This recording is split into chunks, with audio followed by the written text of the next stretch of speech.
नमस्कार, स्वागत है आप सबका एसएचएम क्लासेस में। और आज हम क्लास 11 का चैप्टर श्वसन और गैसों का विनिमय के कुछ इंपॉर्टेंट क्वेश्चंस करेंगे जो हमारे नीट 2026 के लिए इम्पोर्टेंट हैं। तो बिना देर किए हुए हम अपनी क्लास को शुरू करते हैं। तो जो हमारा पहला क्वेश्चन है वो है, बक्षीय कक्ष पृष्ठीय रूप से निम्न द्वारा निर्मित होते हैं। जो बक्षीय कक्ष है वो पृष्ठीय रूप से यानी कि पीठ की ओर से किसके द्वारा निर्मित होते हैं, तो वो होते हैं कशेरुका स्तंभ के द्वारा। अगर हम बात करें कि सामने के भाग से, तो उरोस्थी के द्वारा, और पार्श्व भाग से डायफ्राम और पसलियों के द्वारा निर्मित होते हैं। तो इसका जो सही ऑप्शन है वो है ऑप्शन नंबर 1। अगर यही क्वेश्चन इस तरीके से पूछ लिया जाता, बक्षीय कक्ष निम्न द्वारा निर्मित होता है, तो इसका जो सही ऑप्शन बनता वो बनता ये सभी, यानी कि चारों ही बातें क्या हैं, सही हैं। बढ़ते हैं हम अगले क्वेश्चन की तरफ।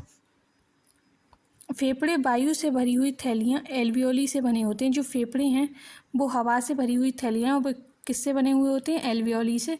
वे बलपूर्वक सांस छोड़ने के बाद भी नहीं सिकुड़ते। अगर हम बलपूर्वक सांस छोड़ देते हैं उसके बाद भी जो फेफड़े हैं वो नहीं सिकुड़ते, क्योंकि बलपूर्वक सांस छोड़ने के बाद भी वो नहीं सिकुड़ते हैं, क्योंकि उनमें क्या होता है, अवशिष्ट आयतन होता है। तो इसका जो सही ऑप्शन होगा वो होगा ऑप्शन नंबर 4।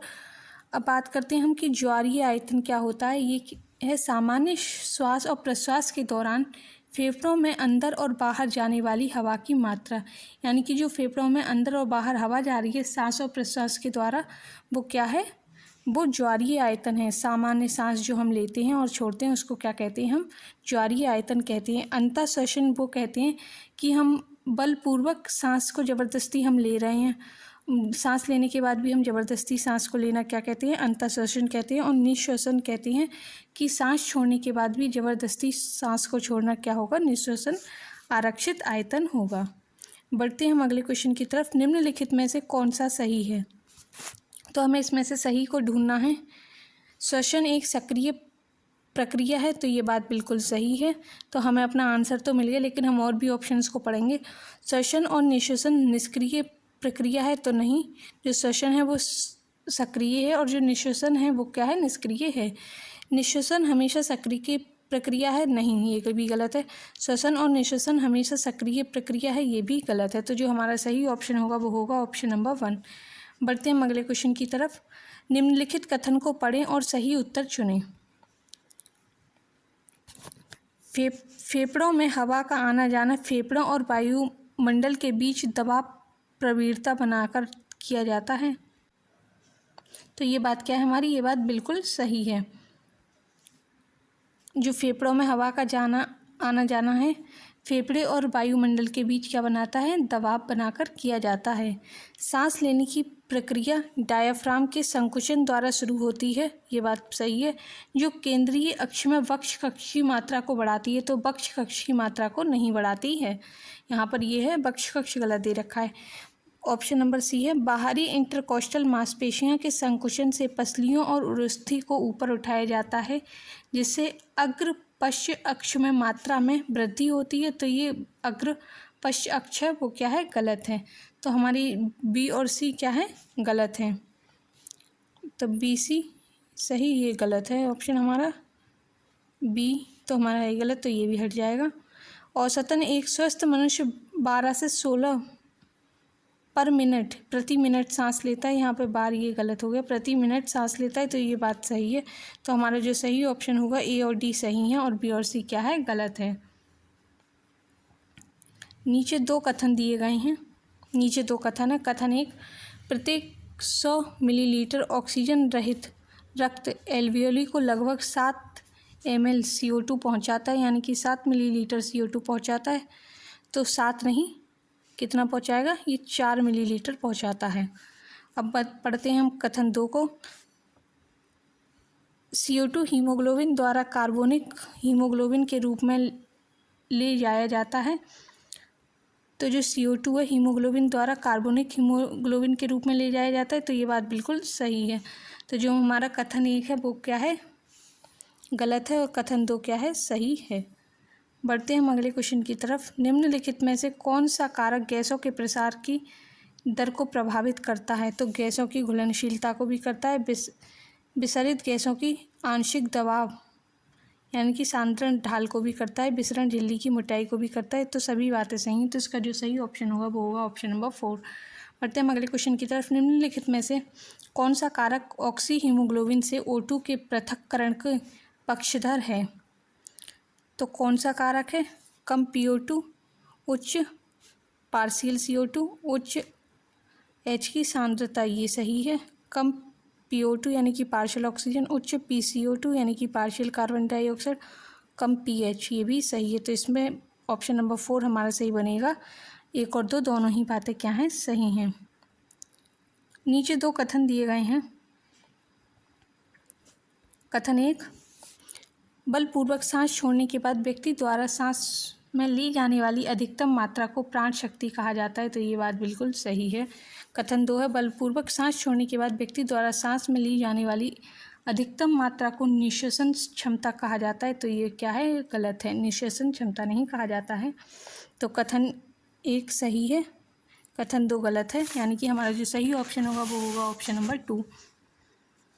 बढ़ते हैं हम अगले क्वेश्चन की तरफ। सामान्य श्वास के संदर्भ में से सही कथन को चिन्हित करें। हमें इसमें से बताना है कि सही जो कथन है वो कौन सा है। श्वसन एक निष्क्रिय प्रक्रिया है जबकि निःश्वसन सक्रिय है, ये गलत है। श्वसन एक सक्रिय प्रक्रिया है जबकि निःश्वसन निष्क्रिय है, ये क्या है? सही है। जो श्वसन है वो हमारी कैसी प्रक्रिया होती है? सक्रिय होती है। और जो निःश्वसन होती है वो कैसी होती है? निष्क्रिय होती है। श्वसन और निःश्वसन सक्रिय प्रक्रिया हैं, तो ये क्या है? गलत है। श्वसन और निःश्वसन निष्क्रिय प्रक्रिया हैं, तो ये भी क्या हो जाएगा? गलत हो जाएगा। बढ़ते हैं हम अगले क्वेश्चन की तरफ। श्वसन प्रक्रिया मस्तिष्क में कुछ विशेष केंद्रों द्वारा विनियमित होती हैं। निम्नलिखित सूचीबद्ध केंद्रों में से एक उत्तेजना पर श्वास अवधि को कम कर सकता है। तो श्वसन प्रक्रिया है जो मस्तिष्क के कुछ विशेष केंद्रों द्वारा विनियमित होती हैं। तो सूचीबद्ध केंद्रों में से एक उत्तेजना पर श्वास अवधि को कम कर सकता है। वो कौन कम कर सकता है? वो कर सकता है न्यूमोटैक्सिक केंद्र। तो इसका जो सही ऑप्शन होगा वो होगा ऑप्शन नंबर 2। बढ़ते हैं हम अगले क्वेश्चन की तरफ। श्वसन के द्वारा गैसों के परिवहन के संबंध में निम्नलिखित में से कौन सा मिलान गलत है? हमें गलत मिलान को देखना है। तो 97% O2, 20 से 25% CO2 RBC, ये बात बिल्कुल सही है। जो 97% O2 होती है और 20 से 25% CO2 RBCs में होती है।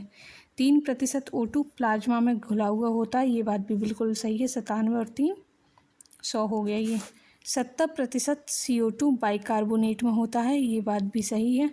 3% CO2 प्लाज्मा में घुला हुआ होता है, 3% नहीं, यहाँ पर कितना होगा? 7% होगा। तो जो हमारा गलत ऑप्शन है वो है ऑप्शन नंबर 4। तो हमारा सही ऑप्शन बन जाएगा, वो बनेगा ऑप्शन नंबर 4, क्योंकि हमसे गलत ही पूछा गया है।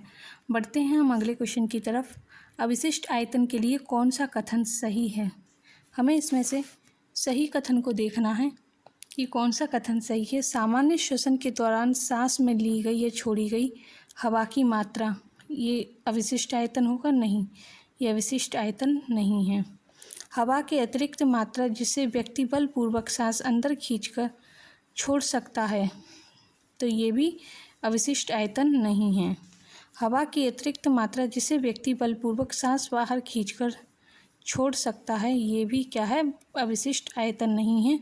बलपूर्वक सांस बाहर छोड़ने के बाद भी फेफड़ों में बची हुई हवा की मात्रा को हम क्या कहेंगे? अवशिष्ट श्वसन कहेंगे। तो इसका जो सही ऑप्शन होगा वो होगा ऑप्शन नंबर 4। ये हमारा ज्वारीय आयतन है। इसमें हम सामान्य श्वसन के दौरान सांस में ली गई या छोड़ी गई हवा की मात्रा को हम ज्वारीय आयतन कहते हैं। हवा की अतिरिक्त मात्रा जिसे व्यक्ति बलपूर्वक सांस अंदर खींचकर छोड़ सकता है, उसको हम क्या कहते हैं? अंतःश्वसन आयतन प्रक्रिया कहते हैं। और ये हमारा क्या होगा? निःश्वसन आयतन प्रक्रिया होगी। तो बढ़ते हैं हम अगले क्वेश्चन की तरफ। कौन सा कथन सही है? हमें कथन को सही ढूंढना है। श्वास नली एक सीधी नली है जो उदार गुहा के मध्य तक फैली होती है। तो श्वास नली एक सीधी नली तो है, लेकिन वो उदर गुहा के मध्य तक नहीं फैली होती। यहाँ पर उदर गुहा है वो गलत दे रखा है। फुफ्फुस द्रव 2 फुफ्फुस झिल्लियों के बीच मौजूद होता है, तो ये बात हमारी सही है। बक्षीय कक्ष पृष्ठीय रूप से कशेरुका स्तंभ द्वारा निर्मित होता है, तो ये बात भी सही है। हम फुफ्फुस आयतन को सीधे नहीं बदल सकते, तो ये बात भी क्या है हमारी सही है। तो जो इसका सही ऑप्शन होगा वो होगा केवल बी, सी, डी बात क्या है सही है। बढ़ते हैं हम अगले क्वेश्चन की तरफ। कौन सा कथन सत्य नहीं है? हमें इसमें देखना है कि कौन सा कथन है जो सत्य नहीं है। ऑक्सीजन रहित रक्त का पार्शियल CO2 48 mmHg है, तो यहाँ पर 48 नहीं कितना होगा 45 होगा। वायु कोशीय वायु का पार्शियल CO2 40 mmHg है, तो ये बात क्या है सही है। वायु कोशीय वायु का पार्शियल ऑक्सीजन 104 mmHg है, तो ये बात भी क्या है हमारी सही है। ऑक्सीजन रहित रक्त का पार्शियल CO2 95 mmHg है, तो 95 नहीं कितना होगा 45 होगा। तो जो हमारे गलत कथन हैं वो कौन से हैं? ए और डी। तो जो हमारा सही ऑप्शन होगा वो होगा ऑप्शन नंबर 4, यानी कि केवल ए और डी क्या हैं गलत हैं। बढ़ते हैं हम अगले क्वेश्चन की तरफ। कौन सा कथन सही है? हमें इसमें सही कथन को देखना है। स्पाइरोमीटर का नैदानिक महत्व है, तो ये बात बिल्कुल सही है। एक स्वस्थ व्यक्ति प्रति सेकंड लगभग 6000 से 8000 ml हवा अंदर खींच सकता है या छोड़ सकता है, तो प्रति सेकंड तो बहुत हो जाएगा, यहाँ पर क्या होता है प्रति मिनट। तो ये क्या है हमारे गलत कथन है। श्वसन आरक्षित मात्रा 1000 मिलीलीटर है, ये सही है।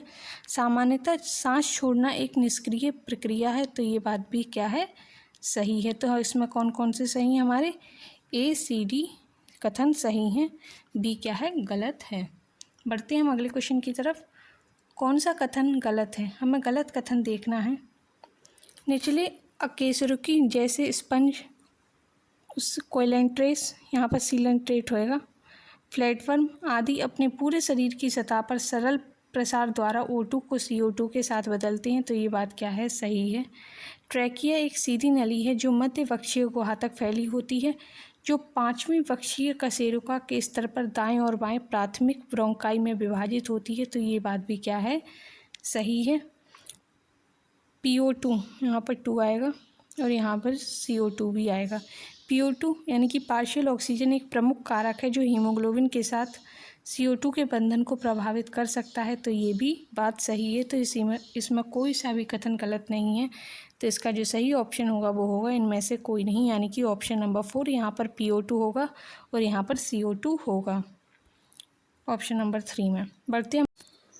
बढ़ते हम अगले क्वेश्चन की तरफ। वायु जनित एलर्जी और प्रदूषकों की बढ़ती मात्रा के कारण शहरी क्षेत्रों में बहुत से लोग श्वसन संबंधी विकार से पीड़ित हैं, जिसके कारण घरघराहट होती है, यानी कि जो एलर्जी है हवा में और प्रदूषकों जो प्रदूषण हो रहा है उसकी बढ़ती मात्रा के कारण जो शहर में लोग हैं उसको क्या हो रहा है सांस से संबंधी बीमारियां हो रही हैं। जिसका क्या कारण है? जिसका प्रमुख कारण है ब्रोंकाई और ब्रोंक्यूल्स में सूजन, यानी कि घरघराहट होती है वो किसके द्वारा होती है? वो ब्रोंकाई और ब्रोंक्यूल्स में सूजन के द्वारा होती है। तो इसका जो सही ऑप्शन होगा वो होगा ऑप्शन नंबर 3। और भी ऑप्शन हम देख लेते हैं। न्यूमोसाइट्स द्वारा सर्फेक्टेंट के स्राव में कमी नहीं, नाक गुहा की श्लेष्मा परत पर सौम्य वृद्धि नहीं, रेशेदार ऊतकों का प्रसार और वायु कोशीय दीवारों का नुकसान नहीं, ये भी नहीं है। तो इसका जो सही ऑप्शन है वो है ऑप्शन नंबर सी। बढ़ते हैं हम अगले क्वेश्चन की तरफ। निम्नलिखित में से कौन सा व्यावसायिक श्वसन विकार है? यानी कि व्यावसायिक श्वसन विकार कौन सा है? वो है सिलिकोसिस। कौन सा है? सिलिकोसिस, यानी कि ऑप्शन नंबर 2 इसमें क्या है सही है। बोटुलिज्म नहीं, एंथ्रोसिस नहीं, वातस्फीति नहीं। बढ़ते हम अगले क्वेश्चन की तरफ। श्वसन के दौरान होने वाले सही कथनों का चयन करें। यानी कि श्वसन के दौरान होने वाले जो श्वसन के दौरान होते हैं वो डायफ्राम का संकुचन, ये बात सही है। डायफ्राम का क्या होता है? संकुचन होता है, तो ये बात सही है। बाहरी अंतर पश्चात मांसपेशियों का संकुचन, जब डायफ्राम में संकुचन होगा तो बाहरी अंतर पश्चात मांसपेशियों में भी क्या होगा? संकुचन होगा। फुफ्फुसीय आयतन कम हो जाता है तो कम नहीं होता है, क्या होता है? बढ़ता है। अंतः फुफ्फुसीय दबाव बढ़ जाता है, तो यहाँ पर जो अंतः फुफ्फुसीय दबाव बढ़ता नहीं है, यहाँ पर क्या होता है? कम होता है। तो ये दोनों ही बातें क्या हैं? उल्टी लिख दी हैं, तो ये गलत हो जाएगा। तो जो हमारा सही ऑप्शन होगा वो होगा ऑप्शन नंबर डी, यानी कि 1 और 2 सही हैं बात। बढ़ते हैं हम अगले क्वेश्चन की तरफ। सही कथन का चयन करना है हमारे लिए। निःश्वसन बाहरी और अंतरपश्चात मांसपेशियों के कारण होता है, तो निःश्वसन नहीं, यहाँ पर श्वसन होगा। तो ये क्या है, ये गलत है। श्वसन के दौरान अंतःफुफ्फुसीय दबाव वायुमंडलीय दबाव से कम होता है, तो ये बात बिल्कुल सही है। तो हमारा जो सही कथन होगा वो होगा ऑप्शन नंबर बी। श्वसन तब होती है जब वायुमंडलीय दबाव अंतःफुफ्फुसीय दबाव से कम होता है, तो कम नहीं, ज़्यादा होता है। डायफ्राम के संकुचन के कारण श्वसन शुरू होता है, तो डायफ्राम के संकुचन के दौरान श्वसन नहीं, निःश्वसन शुरू होता है। तो जो हमारा सही ऑप्शन है वो है ऑप्शन नंबर बी। यहाँ पर हमने कुछ 20 क्वेश्चंस को करा। अगर आपको वीडियो पसंद आई हो तो लाइक, शेयर और सब्सक्राइब ज़रूर करें। Thank you.